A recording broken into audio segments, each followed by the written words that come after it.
మహబూబ్ నగర్లో భారతీయ జనతా పార్టీ అధ్యక్షులు బండి సంజయ్ కుమార్ గారు చేస్తున్నటువంటి పాదయాత్రకు వస్తున్నటువంటి ప్రజాదరణ, అశేష ప్రజానికం తమ కష్టాలను తమ కన్నీళ్లను చెప్పుకోవడానికి బండి సంజయ్ గారి దగ్గరికి ఎట్లా వస్తున్నారు, ఊరూరా వాడవాడలా ప్రజలు ఎట్లా కదలి వస్తున్నారు అనేటువంటిది మనం అందరం చూస్తున్నాం. ఈ ప్రజా సంగ్రామ యాత్రలో భాగంగానే ప్రతి నియోజకవర్గ కేంద్రంలో కూడా భారతీయ జనతా పార్టీ సభలు పెట్టుకుంటూ వస్తుంది. అలాగే మొన్న బీజేపీ జాతీయ అధ్యక్షులు నడ్డా గారు వచ్చిన రోజు కూడా మహబూబ్ నగర్లో చాలా పెద్ద ఎత్తున భారీ బహిరంగ సభ నిర్వహించడం కూడా జరిగింది. ఇవన్నీ చూసి జడుచుకున్న టీఆర్ఎస్ పార్టీ మరీ ముఖ్యంగా నిద్ర కూడా పడతలేదు కావచ్చు. కేసీఆర్ గారి తనయులు మంత్రివర్యులు కేటీఆర్ గారికి మహబూబ్ నగర్ జిల్లాలో వస్తున్నటువంటి ప్రజలను చూసి ఆ సభలను చూసి జడుచుకొని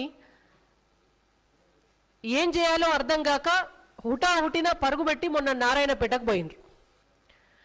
ఉన్నాయి లేని మటన్ మార్కెట్ అట, గోల్డ్ మార్కెట్ అట, రోడ్లట, ఇంకేంటియోట 8 ఏళ్ల సంధి ఈ రోజు వరకు కూడా రోజు నల్లా నీళ్ళు ఇయ్య చేతగాలేదు. కానీ ఇప్పుడు నెల రోజులల్లో అర్జెంటుగా నల్లా నీళ్ళు ఇస్తారట, మొత్తం అందరికీ రైతు బంధు వచ్చినట్టు చేస్తారట, అందరికీ దళిత బంధులు ఇస్తారట, నౌకర్లు ఇస్తారట. ఇకంటే అలవిగాని మాటలు చెప్పి రాళ్ళేసి రాళ్ళకన్నిటికీ కూడా కొబ్బరికాయలు కొట్టి శంకుస్థాపన చేసి వచ్చిండ్రు. శంకుస్థాపనే కదా, ఏమున్నది, ఒక రాయి ఒక కొబ్బరికాయ.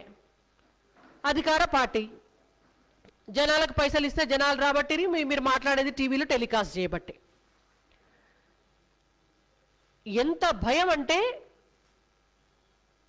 వారం తిరక్క ముందే మీరు నారాయణపేటకు పోయి అంత పెద్ద సభ పెట్టి ఊకదంపుడు ఉపన్యాసాలు ఇచ్చి మీ ఆక్రోశం అంతా కూడా వెళ్ళగక్కుంటా ఇవాళ భారతీయ జనతా పార్టీ రాష్ట్ర అధ్యక్షులను, భారతీయ జనతా పార్టీ జాతీయ నాయకులను, నడ్డా గారిని, సంజయ్ గారిని, నరేంద్ర మోడీ గారిని కూడా మీరు మాటలు అనడానికి తెగించిండ్రు, తెగబడ్డరు. అంటే ఇవాళ మీ చిత్తశుద్ధి ఏమిటి, మీరు ఎంత భయపడుతున్నారు, మీరెంత వణుకుతున్నారు భారతీయ జనతా పార్టీని చూసి అని మాకు అర్థమవుతుంది.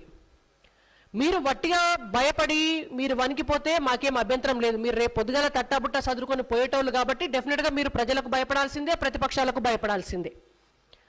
కానీ మేము ఇంకో విషయం చెప్పదలుచుకున్నాం. మీకు అబద్ధాలు చెప్పుడే అలవాటయ్యి మేము అబద్ధాలు చెప్తే జనం ఎట్లయినా నమ్ముతారు, మేము అబద్ధాలు చెప్తే ప్రతిపక్షాలు ఊకుంటాయి అనుకునే రోజులు పోయినాయి. మీరు ఒక అబద్ధం చెప్పిండ్రు, వడ్ల విషయంలో కేంద్రం అన్యాయం చేస్తుంది అని. మా పార్టీ రాష్ట్ర అధ్యక్షులు బండి సంజయ్ కుమార్ గారు దాన్ని బయట పెట్టిండ్రు. నువ్వు కేంద్రం దగ్గరికి పోయి నువ్వు FCI తోటి ఒప్పందం చేసుకొని నువ్వు సంతకం పెట్టి వచ్చి ఇక్కడ కేంద్రాన్ని ఎట్లా బదనాం చేస్తావయ్యా, ఖచ్చితంగా నీ మెడల్ వంచిపిచ్చి వడ్లు కొనిపిస్తామన్నారు, కొనిపించిండ్రు. ఇవాళ కూడా మేము ఆ విషయం చెప్పదలుచుకున్నాం. కేటీఆర్ గారు మాట్లాడుకుంటా అసలు వారిని గారు అని అనాలంటేనే మాకు చాలా ఇబ్బందికరంగా ఉంది. ఎందుకంటే వారు మా పార్టీ అధ్యక్షుల్ని, మా పార్టీ జాతీయ అధ్యక్షులని, ప్రధానమంత్రి గారిని వారు మాట్లాడేటటువంటి మాటలు వింటే గారు కాదు కదా, వారి పేరు కూడా ఎత్తకుండా తెలంగాణ రాష్ట్రంలో ఎన్ని చెడ్డ మాటలు ఉన్నాయో అన్ని చెడ్డ మాటలతోటే వాళ్ళని పిలవాలి లెక్కకైతే.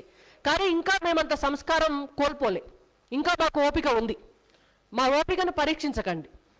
మాటలు మాట్లాడుకుంటా చాలా మాట్లాడారు. మీకు సిగ్గుంటే, మీకు శరముంటే పాలమూరు రంగారెడ్డి ప్రాజెక్టుకు జాతీయ హోదా తీసుకురండి, కృష్ణా జలాల సంగతి ఏందో చెప్పండి అన్నారు. ఇవాళ మేము అడుగుతున్నాం, మీరు మాట్లాడిన మాటలు మీకుంటే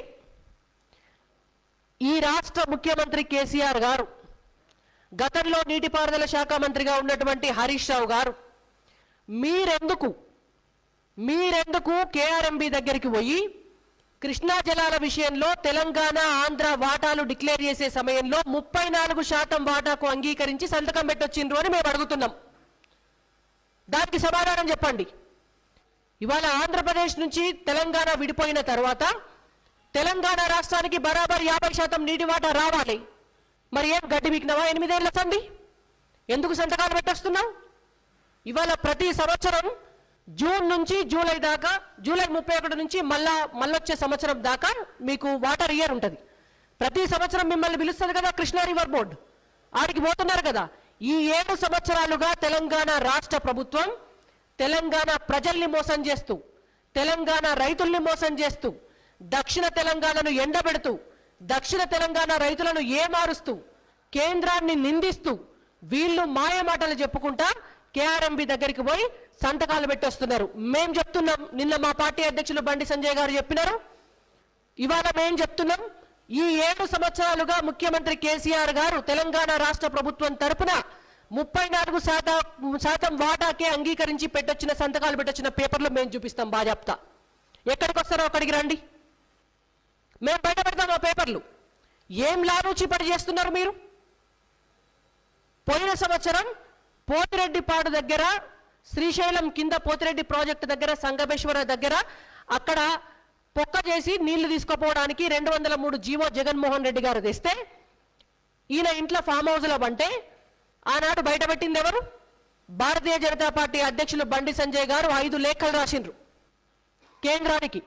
ఇవాళ తెలంగాణ ప్రాంతానికి అన్యాయం జరుగుతోంది, మీరు ఒక అపెక్స్ కౌన్సిల్ మీటింగ్ పెట్టండి అని అంటే, అప్పుడు అపెక్స్ కౌన్సిల్ మీటింగ్ పెడితే కూడా మొదటి దఫా మీటింగ్లో ముఖ్యమంత్రి కేసీఆర్ గారు పోలే. జీవో విడుదల చేయటము ముఖ్యమంత్రి కేసీఆర్ గారికి తెలుసు, జగన్మోహన్ రెడ్డి గారు జీవో విడుదల చేయటం. పోతిరెడ్డి పార్క్ నుంచి నీళ్లు తీసుకుపోమని వీళ్ళు దొంగలు ఇద్దరు కలిసి దోస్తానా చేసి చేసుకున్నటువంటి ఒప్పందం. దానికి నిదర్శనమే అంతకు ముందు 2-3 నెలల క్రితమే ఆంధ్రాకు పోయి అక్కడ ప్రస్తుత మంత్రి రోజా గారి ఇంట్లో భోజనం చేసి ఈ ముఖ్యమంత్రి కేసీఆర్ గారు చెప్పిన మాటలే.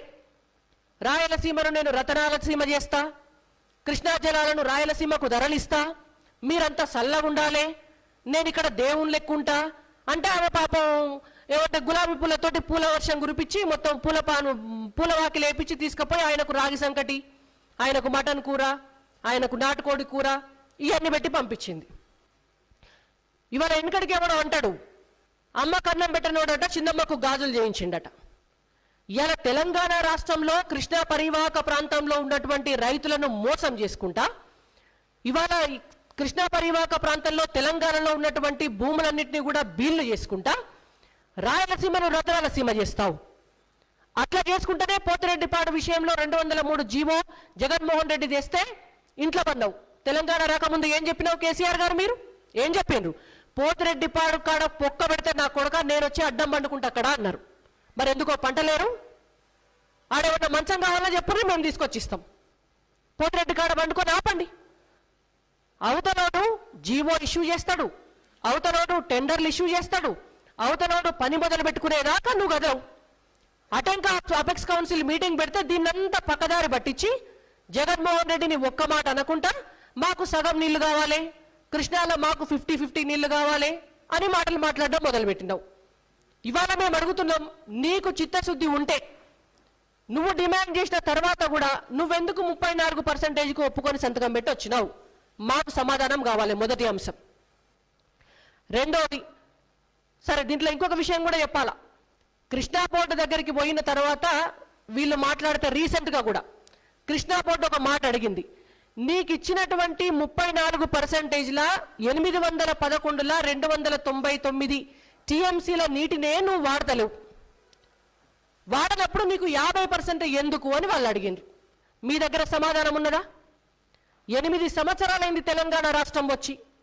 ఈ 8 సంవత్సరాలల్లా మన వాటా నీళ్లు మనం తీసుకునేటందుకు ఎక్కడనన్నా ఒక్క ఆయమన్న రిజర్వాయర్ కట్టినవా చెప్పు. కృష్ణా బోర్డు కింద జూరాల నుంచి మొదలు పెడితే ఇవాళ ఎస్ఎల్బిసి టన్నెల్ దాకా మీరు ఎక్కడ వేసిండ్రో చెప్పండి. ఇవాళ జూరాల కాడ అక్కడ నిల్వ సామర్థ్యం పెంచుకునేదానికి 2 రిజర్వాయర్లు కట్టే అవకాశం ఉంటుంది. ఒకటి లెఫ్ట్, ఒకటి రైట్, 2 రిజర్వాయర్లు కట్టచ్చు. మీరు అక్కడ కట్టకపోతుంది. భీమా ఏమన్నా పూర్తి చేసిండ్రా ప్రాజెక్ట్ అంటే భీమా ప్రాజెక్టు పూర్తి చేయకపోతుంది. అక్కడ ఒక్కటన్నా పెద్ద రిజర్వాయర్ కట్టకపోతుంది. నెట్టెంపాడు పూర్తి చేసిండ్రా అంటే నెట్టెంపాడు పూర్తి చేయకపోతుంది.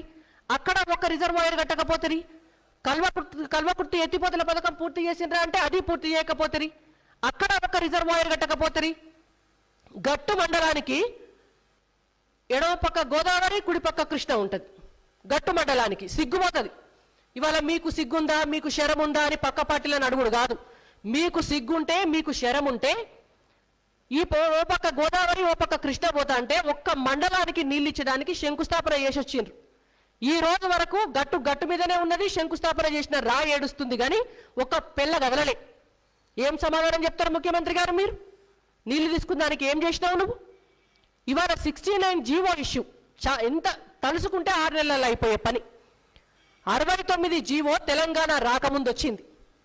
69 జీవో వస్తే కోస్గి, కొడంగల్ నియోజకవర్గాలకు సంబంధించినటువంటి ఏరియాలో ఉన్నటువంటి పంట భూములకు నీళ్లు వస్తాయి.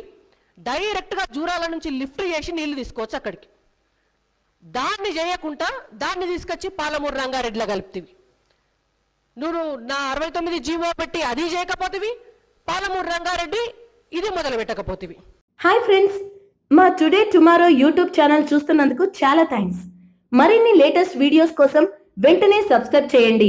అలాగే ఈ బెల్ ని కూడా రింగ్ చేసేయండి. మా నోటిఫికేషన్స్ అన్ని మీ మొబైల్లో వస్తాయి. అలాగే మా వీడియోస్ మీకు నచ్చితే లైక్ చేయండి, షేర్ చేయండి, నచ్చకపోతే కామెంట్ చేయండి.